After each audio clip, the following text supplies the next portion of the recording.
Hello class 12th students, this is date 17th of May 2020, class 12th lecture 18, last class relation and function था class 12th relation and function lecture 18 है, ये last class है। आपको चीज़ें हम लोग remember कर लेंगे जो रिलेशन फंक्शंस में हमने पढ़ा है। जो लोग पहले सारे लेक्चर्स नहीं देखे मेक श्योर करें कि सारा लेक्चर पढ़ लें, और रिलेशन फंक्शन अगर आपको क्लियर रहा तो बाकी चीज़ें अब आसान लगेंगी क्लास 12 में से। तो सारा चैप्टर हो गया है, अंतिम में याद करना है रिलेशन जब स्टार्ट करवाया गया था वहाँ पर आपको सिखाया गया था number of different relation from a set, number of different relations from a set with n elements to a set with m elements is 2 की power mn। Total number of relation जितना है, एक सेट है उसमें n element है। Relation जैसे relation बनाते हैं हम लोग a से b, है ना, तो बोला जा रहा है रिलेशन बना रहे हैं a में अगर n एलिमेंट है और सेट बी में अगर m एलिमेंट है तो total number of different relations possible is 2 की पावर mn। ठीक है, याद करना है। वैसे जो लोग अच्छे हैं, अब मैं इसका प्रूफिंग तो बताऊंगा नहीं, बट जो लोग को आइडिया है, ये क्लास 11th में सिखाया गया था। कार्डिनल नंबर सेट a में अगर m है, सेट b में अगर n है, तो number of element cardinal number in a by b is m into n, है ना। तो a में अगर m है, b पर अगर n है, तो a by b में m into n होता था। और total number of elements present in power subset, मतलब पावर सेट जो बना देते पावर सेट में होता था 2 की पावर mn, है ना। मतलब या फिर ऐसे था, अगर ठीक से अगर याद हो आप लोगों को तो सिंपल याद भी कर सकते हो। अगर एक सेट में अगर m एलिमेंट है तो उसके पावर सेट में नंबर ऑफ, मतलब कार्डिनल नंबर ऑफ 2 की पावर m, है ना।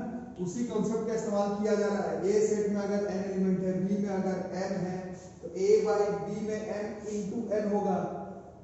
और फिर number of different relation from a set with n elements to a set with m elements is 2 की power m। Things to remember, आप लोग याद कर लीजिए।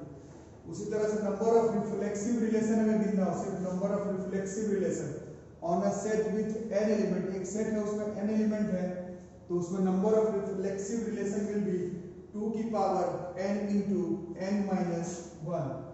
ये a by a इस तरह का वाले का रिलेशन का बात हो रहा है। मतलब a सेट में n एलिमेंट है, a by a में ही अगर बात हो तो number of reflexive relation is 2 की power n into n minus 1। Formula भी याद कर सकते हो। जैसे number of symmetric relation, chapter का एंडिंग है, ये सब आपको याद करना है। Number of symmetric relation on a set with n element, अगर एक सेट है उसमें n एलिमेंट है, तो a बाई a का जो हम लोग रिलेशन बनाएंगे उसमें सिमेट्रिक रिलेशन का टोटल संख्या will be 2 into n in 2 का पावर n into n plus 1 by 2। Need to remember this formula. इसको अच्छे से कॉपी में पहले लिख लो, फिर कुछ क्वेश्चंस करके देख लो।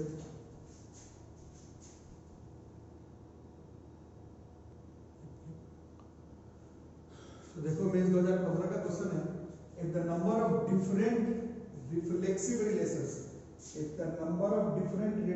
Relations on a set A is equal to the number of different symmetrical relations on set A, then the number of elements in set A is, ठीक है। तो solution, number of different reflexive relation on a set A का formula अभी आपको लिखवाया गया। Different reflexive relation का कितना था, 2 का पावर n, कितना था, है ना। ये रिफ्लेक्सिव वाले का, और सिमेट्रिक वाले का कितना था, 2 की power n square plus n by 2, यही था ना, n into n plus 1, n into n plus 1 by 2, this is the formula. ये सिमेट्रिक वाले का था।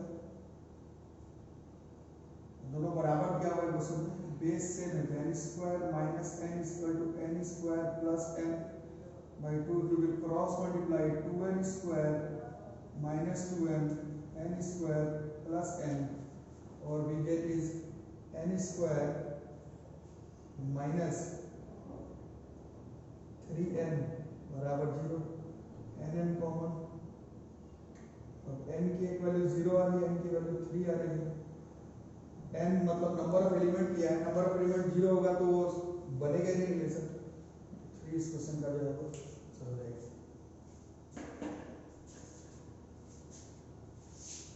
नोट करके रखो। नेक्स्ट क्वेश्चन देखो, if R is a relation from a finite set having n element है, then the number of relations on set A, अब लोग रेगुलर क्लास में relation from set A to A ही है ना, रिलेशन ऑन सेट A मतलब ये जो रिलेशन है वो A बाई A का है, ठीक। तो हिसाब किताब क्लियर, क्या हो जाएगा, नंबर ऑफ डिफरेंट रिलेशन का फॉर्मूला बताया मैंने, 2 की पावर mn बताया सेट A में m और सेट B में, बट इसमें तो A बाई A का क्वेश्चन है ना, A बाई A का क्वेश्चन है, तो n बाई n का is 2n into n n की स्क्वायर टू की पावर n स्क्वायर बराबर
ठीक है। बीच में थोड़ा डिस्टर्बेंस हो गया, आप लोग देखें ट्रांजिटिव होने के लिए क्या करते हैं, ट्रांजिटिव अच्छे से समझ लो, ट्रांजिटिव होने के लिए जो लोग रेगुलर क्लास करने वाले समझ जाएंगे, 1 3 के बीच में है, 3 1 के बीच में है, 1 3 के बीच में है और 3 1 के बीच में है, तो किस में होना चाहिए, 1 1 में होना चाहिए, तो 1 1 पहले से यहाँ पर, उसी तरह से 3 5 के बीच में रिलेशन है, 3 5 और 5 3, 3 5 के बीच में है, 5 3 के बीच में है, तो किसके बीच होना चाहिए, 3 3 के बीच में होना चाहिए, तो 3 3 पहले से है, तो इसको मिनिमम में ट्रांजिट करने के लिए नो एलिमेंट, मिनिमम में, ज्यादा से ज्यादा तो बहुत सारा हो सकता है, 1 3 है 3 5 है तो 1 5 भी जोड़ दो, ज्यादा से ज्यादा तो बहुत हो सकता है, बट मिनिमम में इसमें किसी भी एलिमेंट की जरूरत नहीं, तो रिफ्लेक्सिव में 3 और सिमेट्रिक में 2, तो कम से कम 3 प्लस 2, कम से कम 5 एलिमेंट और जोड़ देंगे, 1 1 3 3 5 5 3 1 5 3 1 3 3 5, तो ये जो पूरा जो सेट है वो इक्विवेलेंट रिलेशन जो है वो हो जाएगा, ठीक है। नोट करो,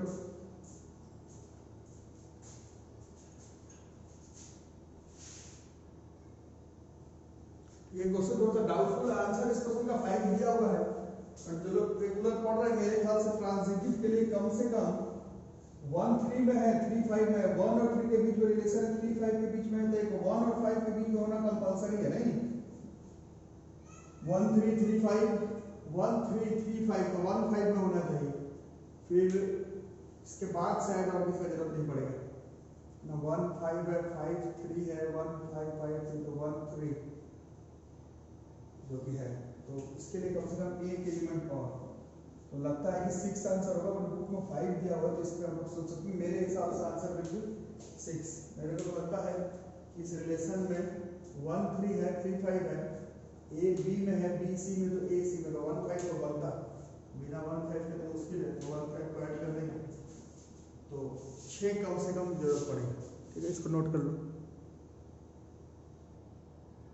ठीक है, थिंग्स टू रिमेंबर में और चीजें आप थोड़ा रिमेंबर कर लो। Number of element in set A अगर m है, number of element in set A अगर m है, number of element in set A अगर m है, और नंबर ऑफ एलिमेंट b अगर n है, ठीक है, नंबर ऑफ एलिमेंट a अगर m है और number of element in b अगर n है, then the total number of functions from set a to b is n की पावर m।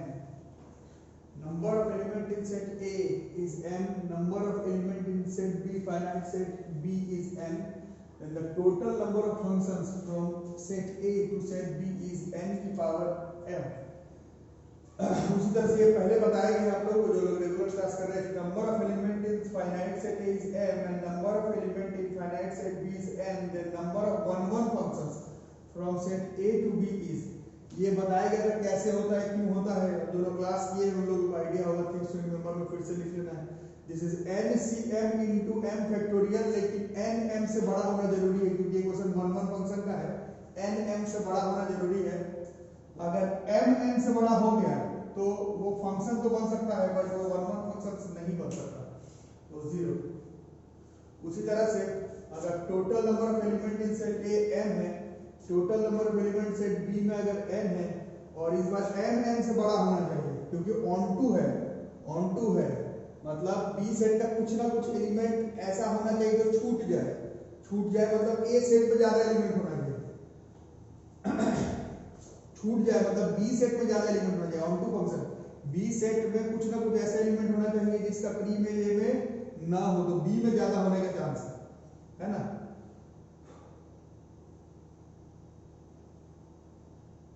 तो अगर number of element set a में अगर m है और नंबर ऑफ एलिमेंट b में अगर n है, 1 से बड़ा हो n और n से भी बड़ा हो m, मतलब a सेट वाले एलिमेंट का संख्या ज्यादा, then total number of onto functions.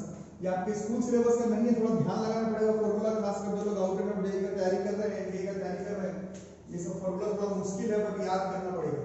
Then the total number of onto functions from a to set b is, इसको ध्यान से देखो, ये समेशन, गिनती गिनना है, करके दिखाता हूं। r बराबर 1 से n, पहले फॉर्मूला लिखूंगा तो उसको बना के देखेंगे, NCR -1 का पावर n minus r into r की पावर n।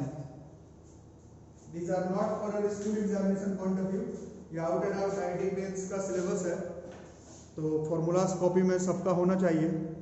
बाकी हम लोग देखते हैं क्या करना है, ठीक है। पहले फॉर्मूला लिखो,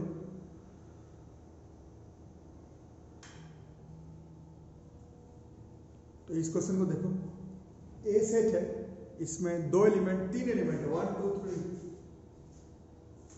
है ना, तो m की वैल्यू हो गई 3, और बी सेट में इसमें 2 एलिमेंट है, और टोटल नंबर ऑफ फंक्शंस पूछ रहा है, number of functions from A to B. अभी आपको फॉर्मूला बताएगा, नंबर ऑफ फंक्शंस पॉज करके भी बना सकता हूं, लिखवाएगा वो n की पावर n था, है ना, तो n is 2 power 3, so this is 8, ठीक है। फॉर्मूला लिखवाएगा, तो फॉर्मूला देख करके बनाओ।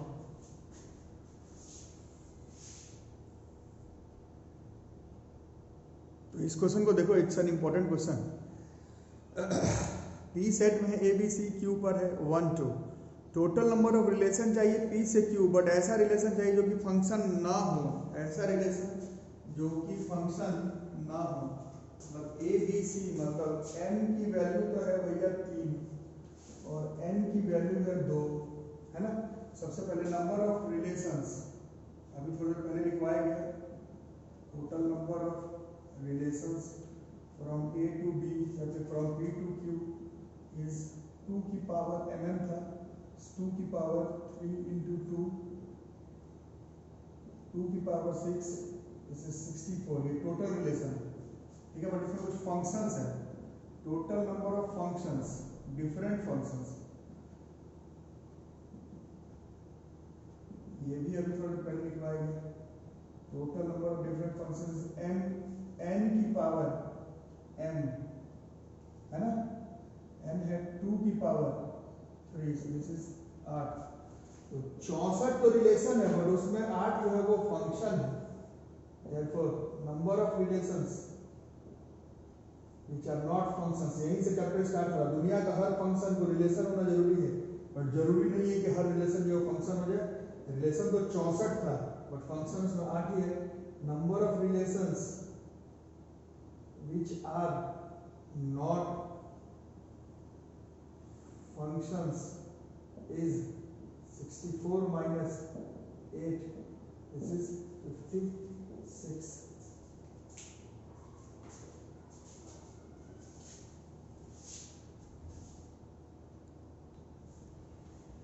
ठीक है, इसके पहले जो वाला फॉर्मूला लिखवाया गया था number of one one function NCM into m factorial, उसका क्वेश्चन पिछले लेक्चर्स में करवा दिया गया है, वापस यहाँ पर मैं नहीं करवा रहा।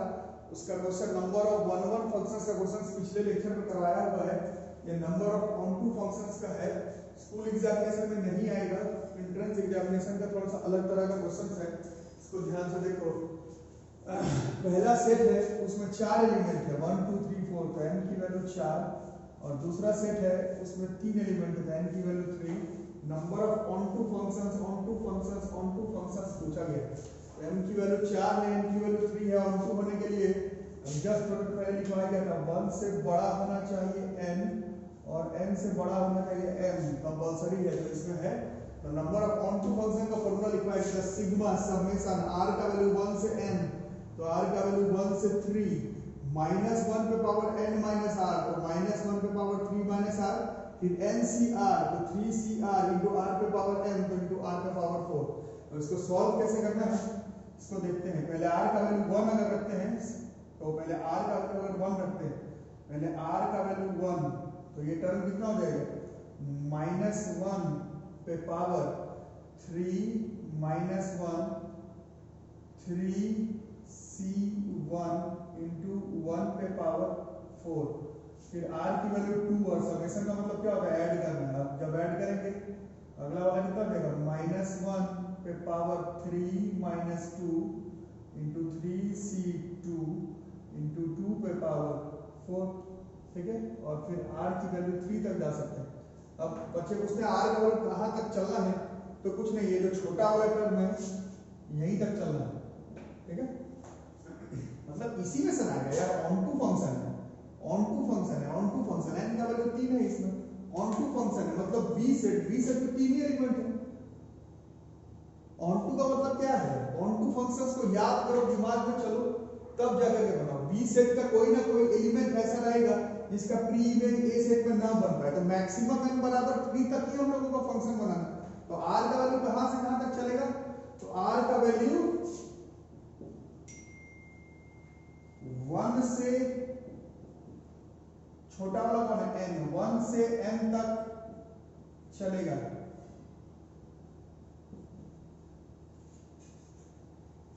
ठीक है। तो r की वैल्यू 3 तक चलेगी, तो फिर और समेशन था मतलब प्लस माइनस 1 पे power 3 minus 3 into 3c3 into 3 पर पावर 4। अब इन्हीं सबको हम लोगों को सॉल्व कर लेना है, ठीक है। तो आप लोग सॉल्व करके देखो क्या क्या आता है।